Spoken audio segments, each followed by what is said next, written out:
ഈ അടുത്ത കാലത്ത് വിദേശത്ത് നിന്ന് വന്ന ഒരു മനഃശാസ്ത്രജ്ഞൻ പത്മനാഭസ്വാമി ക്ഷേത്രം കാണാൻ പോയി. അപ്പോൾ അയാളെ അകത്ത് കയറ്റി വിട്ടില്ല. കാരണം ഹിന്ദുമത വിശ്വാസികൾക്ക് മാത്രമേ പ്രവേശനമുള്ളൂ എന്ന് അയാളോട് പറഞ്ഞു. അപ്പം നിങ്ങൾ വേണമെങ്കിൽ ശബരിമലയിൽ പൊയ്ക്കോളൂ, ശബരിമലയിൽ ആർക്കും പോകാം എന്ന് പറഞ്ഞു.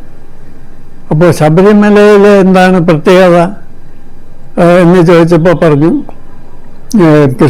ക്രിസ്തുമത വിശ്വാസികൾ വിഗ്രഹ ആരാധനയിൽ വിശ്വസിക്കുന്നില്ലല്ലോ, അതുകൊണ്ടാണ് പത്മനാഭസ്വാമി ക്ഷേത്രത്തിൽ പ്രവേശനമില്ലാത്തത്. പക്ഷേ ശബരിമലയിൽ അങ്ങനെ ഒരു റെസ്ട്രിക്ഷൻ ഇല്ല. അപ്പോൾ സാഹിബ് ചോദിച്ചാൽ അവിടെ വിഗ്രഹമില്ലേ? പക്ഷെ അവിടെ വിഗ്രഹം ഉണ്ടെങ്കിലും കയറാം. അപ്പോൾ എന്താണ് ഈ വിഗ്രഹാരാധനയും ഈ ക്ഷേത്രപ്രവേശനവും തമ്മിലുള്ള ബന്ധം? എന്തുകൊണ്ട് ശബരിമലയിൽ എനിക്ക് പോകാം, പത്മനാഭസ്വാമി ക്ഷേത്രത്തിൽ എനിക്ക് പൊയ്ക്കൂടാ എന്ന് പറയുന്നതെന്ന് സാഹിബ് എന്നോട് ചോദിച്ചു. അപ്പോൾ ഈ മതവിശ്വാസങ്ങൾ എന്തുകൊണ്ടാണ് ഇങ്ങനെ പല രീതിയിൽ വരുന്നത് എന്ന് ഞാൻ തന്നെ ഇങ്ങനെ ആലോചിച്ചു. അപ്പോഴാണ് ചില കാര്യങ്ങൾ എനിക്ക് തന്നെ വ്യക്തമായത്. ഇന്ത്യയിലെ ഒരുപക്ഷെ ആദ്യം ഉണ്ടായ മതവിശ്വാസം എന്ന് പറയുന്നത് സിന്ധു നദീതട സംസ്കാരത്തിലായിരിക്കാം. ഇതിനെപ്പറ്റി ഞാൻ മനസ്സിലാക്കിയത് സിന്ധു നദീ തട സംസ്കാരത്തിൽ ക്ഷേത്രങ്ങൾ എന്നൊന്ന് ഉണ്ടായിരുന്നില്ല, ക്ഷേത്രാരാധന അവിടെ ഉണ്ടായിരുന്നില്ല. അവിടെ രണ്ട് ക്ലാസ് ആളുകളാണ് ഉണ്ടായിരുന്നത്. ഒന്ന് ഈ മാനേജ് ചെയ്തിരുന്ന അപ്പർ ക്ലാസ്സും പിന്നെ ജോലിക്കാരും. ഈ അപ്പർ ക്ലാസ്സുകാർ കൂടുതലും ഈ നിരീശ്വരവാദം എന്ന് പറയുന്ന വിശ്വാസക്കാരായിരുന്നിരിക്കാനാണ് സാധ്യത. അവർ പക്ഷേ വയസ്സായി കഴിഞ്ഞാൽ വീട് വിട്ട് അലഞ്ഞു തിരിയും. അപ്പോൾ അവർക്ക് ബോധോദയം ഉണ്ടാകും എന്നൊരു വിശ്വാസം ഉണ്ടായിരുന്നു. അങ്ങനെയാണ് ഈ സന്യാസം എന്നുള്ള ഒരു പരിപാടി ഇന്ത്യയിൽ ഉണ്ടായതെന്നാണ് പറയപ്പെടുന്നത്. ഈ സിന്ധു നദി തട സംസ്കാരത്തിൽ ഉണ്ടായിരുന്ന വർക്കർ ക്ലാസ് ജോലിക്കാർക്ക് ഒരുപക്ഷെ മുരുകൻ തുടങ്ങിയ ദൈവങ്ങളിൽ വിശ്വാസമുണ്ടായിരുന്നു കാണാം. പക്ഷേ അവർക്ക് ക്ഷേത്രം എന്നൊരു പരിപാടി ഉണ്ടായിരുന്നില്ല. അവർക്കൊരു പക്ഷേ ചെറിയ എന്തെങ്കിലും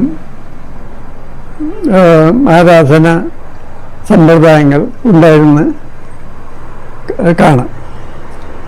ജൈനമതമാണ് ഒരു ഓർഗനൈസ്ഡ് റിലിജിയനായിട്ട് ഒരുപക്ഷെ ഇന്ത്യയിൽ ആദ്യം ഉണ്ടായത്. ജൈനമതത്തിൽ വിഗ്രഹ ആരാധനയും ക്ഷേത്രങ്ങളും ഒന്നും ആദ്യം ഉണ്ടായിരുന്നില്ല. തീർത്ഥങ്കരന്മാരാണ് ഏറ്റവും പ്രധാനപ്പെട്ട വ്യക്തികൾ. തീർത്ഥങ്കരന്മാരെ ദൈവമായിട്ട് ആരാധിക്കാൻ പാടില്ല, അവരോടൊന്നും ചോദിക്കാൻ പാടില്ല എന്ന് നിഷ്കർഷമുണ്ട്. ജൈന ക്ഷേത്രങ്ങൾ വന്നതിന് ശേഷവും കുറേ കാലം ഇത് തുടർന്നു. പിൽക്കാലത്ത് ആളുകൾക്ക് ആരാധിച്ചേ പറ്റുമെന്ന് വന്നപ്പോൾ തീർത്ഥങ്കരന്മാരുടെ കൂടെ യക്ഷികളെയും യക്ഷന്മാരെയും പ്രതിഷ്ഠിച്ചു. അപ്പോൾ യക്ഷികളോട് നിങ്ങൾക്ക് എന്ത് വേണമെങ്കിലും ചോദിക്കാം, പക്ഷേ തീർത്ഥങ്കരനോട് ഒന്നും ചോദിക്കാൻ പാടില്ല, തീർത്ഥങ്കരന്മാരെ ആരാധിക്കാൻ പാടില്ല എന്നുള്ള നിഷ്കർഷ ഇപ്പോഴും തുടരുകയാണ്. രാമായണവും മഹാഭാരതവും ഒക്കെ വന്നതിന് ശേഷം ജൈനക്ഷേത്രങ്ങളിൽ 4 മൂലയ്ക്കായിട്ട് ക്ഷേത്രത്തിൻ്റെ വെളിയിൽ കോമ്പൗണ്ടിൻ്റെ 4 മൂലയ്ക്കായിട്ട് രാമനെയും കൃഷ്ണനെയും ഒക്കെ പ്രതിഷ്ഠിക്കുന്ന ഒരു രൂപം വന്നു, ഒരു രൂപാന്തരം വന്നു. അപ്പോൾ ആളുകൾക്ക് ഇവയോടൊക്കെ പ്രാർത്ഥിക്കാം, രാമനോടും കൃഷ്ണനോടും ഒക്കെ പ്രാർത്ഥിക്കാം. പക്ഷേ തീർത്ഥങ്കരനോട് ഒന്നും ചോദിക്കാൻ പാടില്ല, പ്രാർത്ഥിക്കാൻ പാടില്ല എന്നുള്ള നിഷ്കർഷ ഇപ്പോഴും തുടരുകയാണ്. ബ്രാഹ്മണർ ഇന്ത്യയിൽ വന്നത് ഏതാണ്ട് 1500 BC ശേഷമാണെന്നാണ് പറയുന്നത്. ആദ്യകാലത്ത് ഋഗ്വേദ സംസ്കാരമാണ് അവർക്കുണ്ടായിരുന്നത്. അവിടെ വിഗ്രഹാരാധന ഉണ്ടായിരുന്നില്ല. നേരെ മറിച്ച് പ്രകൃതി ശക്തികളെയാണ് അവർ ആരാധിച്ചുകൊണ്ടിരുന്നത്. അഗ്നി, വരുണൻ, വായു തുടങ്ങിയ പ്രകൃതി ശക്തികളെയാണ് അവർ ആരാധിച്ചിരുന്നത്. അതിന് ക്ഷേത്രങ്ങളൊന്നും ഉണ്ടായിരുന്നില്ല, യാഗങ്ങളാണ് ഉണ്ടായിരുന്നത്. ഇവരുടെ കർമ്മങ്ങൾക്ക് യജ്ഞങ്ങളെന്നാണ് പറയുന്നത്. അതിൽ പ്രധാന യജ്ഞമാണ് യാഗം. അപ്പോൾ മൃഗബലി തുടങ്ങിയ കർമ്മങ്ങളിലൂടെയാണ് അവർ പ്രകൃതി ശക്തികളെ ആരാധിച്ചുകൊണ്ടിരുന്നത്. വിഗ്രഹ ആരാധന അവർക്ക് നിഷിദ്ധമായിരുന്നു. അവർ ദ്രാവിഡന്മാരെ ലിംഗാരാധന ചെയ്യുന്നവരായിട്ട് കരുതിയിരുന്നു. എന്ന് മാത്രമല്ല, ലിംഗാരാധന പാടില്ല എന്നും ആരാധകരിൽ നിന്ന് നമ്മളെ രക്ഷിക്കണമെന്ന് ഇന്ദ്രനോട് അവർ പ്രാർത്ഥിക്കുന്നതായിട്ടുമൊക്കെ ഋഗ്വേദത്തിലുണ്ട്. പക്ഷെ യജുർവേദ കാലഘട്ടമായപ്പോൾ ഈ ആരാധന സമ്പ്രദായം തന്നെ മാറി. ഒരു തരത്തിലുള്ള ആരാധനയും പാടില്ല എന്ന് യജുർവേദത്തിൽ പറയുന്നുണ്ട്. പഞ്ചഭൂതങ്ങളെ പോലും ആരാധിക്കാൻ പാടില്ല, വിഗ്രഹങ്ങളെ ആരാധിക്കാൻ പാടില്ല എന്നൊക്കെ പറയുന്ന സൂക്തങ്ങൾ യജുർവേദത്തിലുണ്ട്. BC 6-ാം നൂറ്റാണ്ടിലാണ് ബുദ്ധമതം ഉണ്ടാകുന്നത്.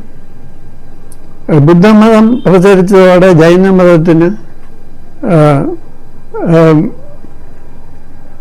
വലിയ കോട്ടം തട്ടി.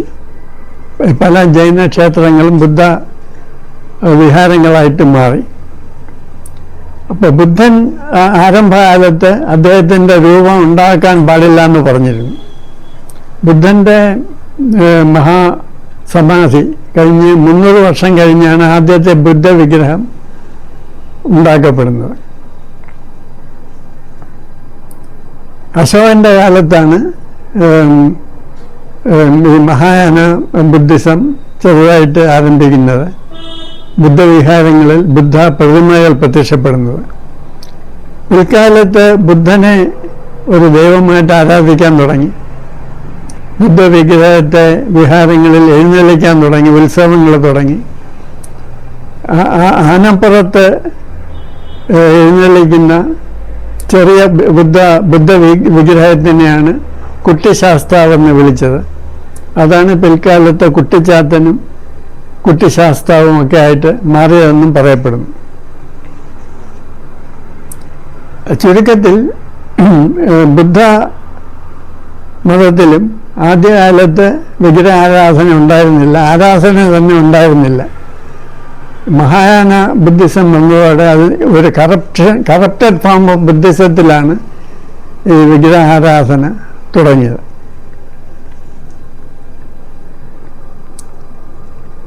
ബ്രാഹ്മണ മതത്തിൽ വേറൊരു വലിയ മാറ്റം ഉണ്ടായത് BC 6-ാം നൂറ്റാണ്ടിന് കുറച്ച് മുമ്പ് തന്നെ ഉപനിഷത്തുകൾ എഴുതപ്പെടാൻ തുടങ്ങി. ഉപനിഷത്തുകൾ ഏതാണ്ട് AD 10-ാം നൂറ്റാണ്ട് വരെ ഇറങ്ങി. ഉപനിഷത്തുകളിലെല്ലാം തന്നെ ജ്ഞാനയോഗമാണ് പറയുന്നത്. അവിടെ ആരാധനയ്ക്ക് വലിയ സ്ഥാനമൊന്നുമില്ല. ശ്രവണം, മനനം, നിരുധ്യാസം, ഇങ്ങനെ ബുദ്ധിപരമായ ഒരു ചര്യയിലൂടെ ബോധോദയം നേടുക എന്നുള്ള ഒരു സന്ദേശമാണ് ഉപനിഷത്തുകൾ തരുന്നത്. AD 1-ാം നൂറ്റാണ്ടോടുകൂടെ രാമായണം ഇറങ്ങി. ഏതാണ്ട് AD 4-ാം നൂറ്റാണ്ടിനോടുകൂടെ മഹാഭാരതം ഇറങ്ങി. പിന്നെ അതിനെ തുടർന്ന് പുരാണങ്ങളെല്ലാം എഴുതപ്പെട്ടു. അതോടെയാണ് ഭക്തി മൂവ്മെൻറ്റ് ആരംഭിക്കുന്നത്. ബുദ്ധമതത്തിലും ജൈനമതത്തിലും ഒരുപാട് കറപ്ഷൻസ് ഉണ്ടായി.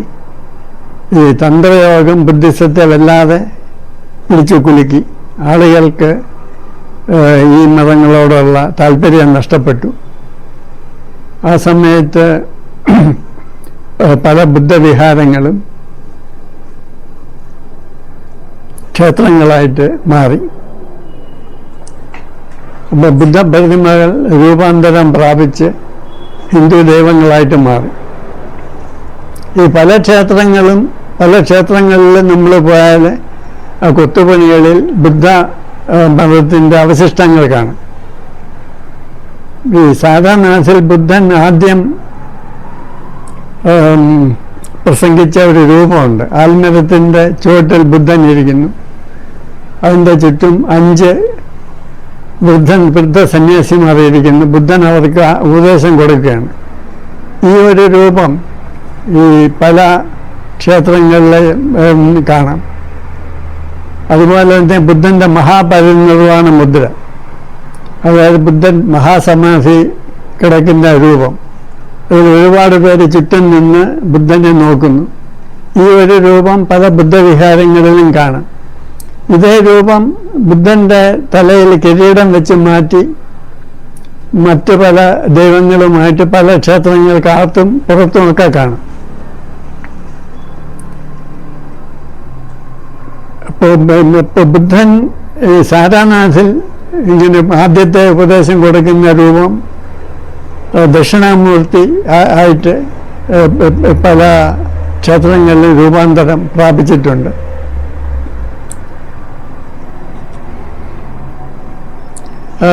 ശങ്കരാചാര്യരുടെ ദക്ഷിണാമൂർത്തി സ്തോത്രത്തിൽ വടവൃക്ഷത്തിൻ്റെ ചുവട്ടിൽ വൃദ്ധരായ സന്യാസിമാർക്ക് ഉപദേശം കൊടുക്കുന്ന ദക്ഷിണാമൂർത്തിയെ പറ്റി പറയുന്നുണ്ട്. അപ്പോൾ ഇത് വായിക്കുമ്പോൾ നമുക്ക് തീർച്ചയായിട്ടും ബുദ്ധൻ്റെ ആ സങ്കല്പമാണ് മനസ്സിൽ വരുന്നത്. അപ്പോൾ പല ശാസ്ത്ര വിഗ്രഹങ്ങളും ശരിക്കും ബുദ്ധവിഗ്രഹം തന്നെയാണ്. തലയിൽ എന്തെങ്കിലും മാറ്റങ്ങൾ വരുത്തിയാണ് മറ്റു പല ദൈവങ്ങളും ആക്കിയിരിക്കുന്നത്.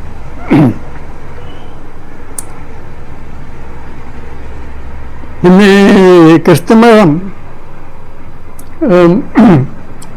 തുടങ്ങിയ കാലത്ത് ക്രിസ്തുവിൻ്റെ ഒരു അകന്ന ബന്ധുവായ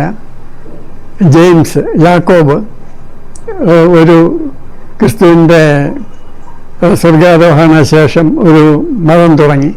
അതിൽ ക്രിസ്തുവിനല്ല പ്രാധാന്യം, ക്രിസ്തുവിൻ്റെ ഉപദേശങ്ങൾക്കാണ് പ്രാധാന്യം. അപ്പോൾ ക്രിസ്തുവിൻ്റെ ഉപദേശം അനുസരിച്ച് ജീവിച്ചാൽ നമുക്ക് സ്വർഗരാജ്യം കിട്ടും എന്നുള്ള ഒരു മെസ്സേജാണ് യാക്കോബിൻ്റെ മതത്തിലുണ്ടായിരുന്നത്. അതുപോലെ തന്നെ നോസ്റ്റിക് മതം എന്ന പേരിലുള്ള ഒരു ക്രിസ്തു മതം പ്രചരിച്ചു. അതിലും ക്രിസ്തുവിനല്ല പ്രാധാന്യം, നേരെ മറിച്ച് ക്രിസ്തുവിൻ്റെ ഉപദേശങ്ങൾക്കാണ് പ്രാധാന്യം. അതിൽ ജൂദാസ് വലിയ ദിവ്യനായിട്ടാണ് കൽപ്പിക്കപ്പെട്ടിരിക്കുന്നത്. അതായത് ക്രിസ്തുവിൻ്റെ ആവശ്യപ്രകാരമാണ് യൂദാസ് യേശുവിനെ ചൂണ്ടിക്കൊടുക്കുന്നത്. അപ്പോൾ അത് നേരത്തെ നിശ്ചയിക്കപ്പെട്ട ഒരു പ്ലാനായിരുന്നു. അപ്പോൾ ക്രിസ്തുവിനെ ക്രൂശിൽ കയറ്റണം എന്നുള്ളത് ക്രിസ്തുവും യൂദാസും ഒക്കെ കൂടെ ചേർന്നുള്ള ഒരു പ്ലാനാണ്. ഒരുപക്ഷെ പിലാത്തോസിനും അതിൽ ഒരു പങ്കുണ്ടായിരുന്നിരിക്കണം എന്നൊക്കെയാണ് നോസ്റ്റിക് ക്രിസ്ത്യാനിറ്റി പറയുന്നത്. അപ്പോൾ യൂദാസ് എഴുതിയ ഒരു സുവിശേഷമുണ്ട്, അത് ബൈബിളിലില്ല, പക്ഷെ അതിനകത്ത് ഈ കാര്യങ്ങളൊക്കെയാണ് പറഞ്ഞിരിക്കുന്നത്. അപ്പോൾ നോസ്റ്റിക് ക്രിസ്ത്യാനിറ്റിയിൽ ക്രിസ്തുവിനെ ഒരു ഗുരുവായിട്ടാണ് സങ്കല്പിച്ചിരിക്കുന്നത്. ആ ഗുരുവിൻ്റെ ഉപദേശം അനുസരിച്ച് ജീവിക്കുക എന്നുള്ളതാണ് യഥാർത്ഥ ക്രിസ്തുമതം എന്നാണ് നോസ്റ്റിക് മതം പറയുന്നത്. അപ്പോൾ കേരളത്തിലുണ്ടായ ആദി ക്രിസ്തുമതത്തിൽ ഇന്നത്തെ ഒരു വിശ്വാസ ഘടനയല്ല ഉണ്ടായിരുന്നിരുന്നത്. ഇവിടെ പോർട്ടുഗീസുകാർ വരികയും പോർട്ടുഗീസുകാർ ക്രിസ്തുമതം ടേക്ക് ഓവർ ചെയ്യാൻ ശ്രമം നടത്തുകയും ചെയ്തതിൻ്റെ ഭാഗമായിട്ടാണ് കേരളത്തിലുള്ള ക്രിസ്ത്യാനികളുടെ വിശ്വാസങ്ങൾക്കും ആചാരങ്ങൾക്കും മാറ്റം വന്നത്. ഉദയംപേരൂർ സുന്നഹദോസ് നടന്നു. അതായത് പോർട്ടുഗീസുകാർ കേരളത്തിന് വന്നതിന് ശേഷം മാവേലിക്കര അടുത്ത് വിളിച്ചു കൂട്ടിയ ഒരു കോംപ്രമൈസ് മീറ്റിംഗ് ആയിരുന്നു ഈ ഉദയംപേരൂർ സുന്നഹദോസ്. അതിനു മുമ്പ് കേരളത്തിലെ ക്രിസ്ത്യാനികൾ വിഗ്രഹാരാധന നടത്തിയിരുന്നില്ല. പക്ഷേ പോർട്ടുഗീസ് കത്തോലിക്ക വിശ്വാസികൾക്ക് വിഗ്രഹാരാധന നിഷിദ്ധമായിരുന്നില്ല. അന്ന് ഉദയംപേരൂർ സുന്നതോസിൽ എടുത്ത ഒരു പ്രധാന തീരുമാനം ഇനി മുതൽ ക്രിസ്ത്യാനികൾക്ക് വിഗ്രഹാരാധന ആകാം എന്നായിരുന്നു. അതിനുശേഷമാണ് സുറിയാനി ക്രിസ്ത്യാനികളുടെ പള്ളികളിൽ കുരിശും യേശുവിൻ്റെയും മറിയത്തിൻ്റെയും ഒക്കെ രൂപങ്ങളുമൊക്കെ പ്രത്യക്ഷപ്പെട്ടു തുടങ്ങിയത്. അപ്പോൾ അതിനുശേഷം കൂനംകുരിശ് സത്യം തുടങ്ങിയ സംഭവങ്ങളിലൂടെ സുറിയാനി ക്രിസ്ത്യാനികൾ കത്തോലിക്ക വിശ്വാസം ഉപേക്ഷിച്ചെങ്കിലും വിഗ്രഹാരാധന നിഷിദ്ധമാണ് എന്നുള്ള പഴയ നിയമത്തിലെ വിശ്വാസത്തിലേക്ക് അവർ തിരിച്ചു പോയില്ല. ഈ പഴയ നിയമത്തിൽ വിഗ്രഹാരാധന പാടില്ല, യഹോവ അല്ലാതെ മറ്റൊരു ദൈവം പാടില്ല എന്നൊക്കെ പറയുന്നുണ്ടെങ്കിലും കാലക്രമേണ യേശുവിനെ തന്നെ ദൈവമായിട്ട് ആരാധിക്കുന്ന ഒരു രീതി വന്നു. അപ്പോൾ വിഗ്രഹാരാധന പാടില്ല എന്ന് പഴയ നിയമത്തിൽ പറയുന്നുണ്ടെങ്കിലും പുതിയ നിയമം അനുസരിച്ച് അങ്ങനെ ഒരു നിബന്ധനയുടെ ആവശ്യമില്ല എന്നാണ് ഇന്ന് ക്രിസ്ത്യാനികൾ വിശ്വസിക്കുന്നത്. പിന്നെ ഒരു വിഗ്രഹം എന്താണ് എന്ന് പലരും ചോദിക്കാറുണ്ട്. ഇപ്പം അയ്യപ്പൻ ആരാണ്? തമിഴ്നാട്ടിൽ പോയാൽ അയ്യനാർ എന്ന് പറഞ്ഞ് ധാരാളം വിഗ്രഹങ്ങൾ കാണാം. ഇത് പല രൂപത്തിലുള്ളതാണ്. കൂടുതലും കുതിരപ്പുറത്ത് കൊമ്പൻ മീശയൊക്കെ വെച്ചുകൊണ്ടിരിക്കുന്ന ഒരു ആൾ രൂപമാണ് കാണുന്നത്. തമിഴിൽ അയ്യൻ എന്ന് പറഞ്ഞാൽ ആര്യൻ എന്നാണ് അർത്ഥം, അല്ലെങ്കിൽ ഉന്നത കുലജാതൻ, കുലീനൻ എന്നൊക്കെയാണ് അർത്ഥം.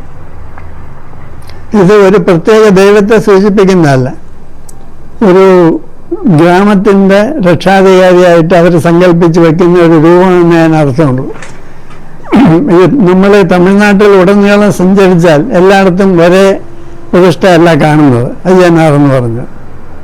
അപ്പം ഇതാണ് ശബരിമലയിലെ അയ്യപ്പൻ എന്ന് പറയുന്നതിൽ യാതൊരു അർത്ഥവുമില്ല.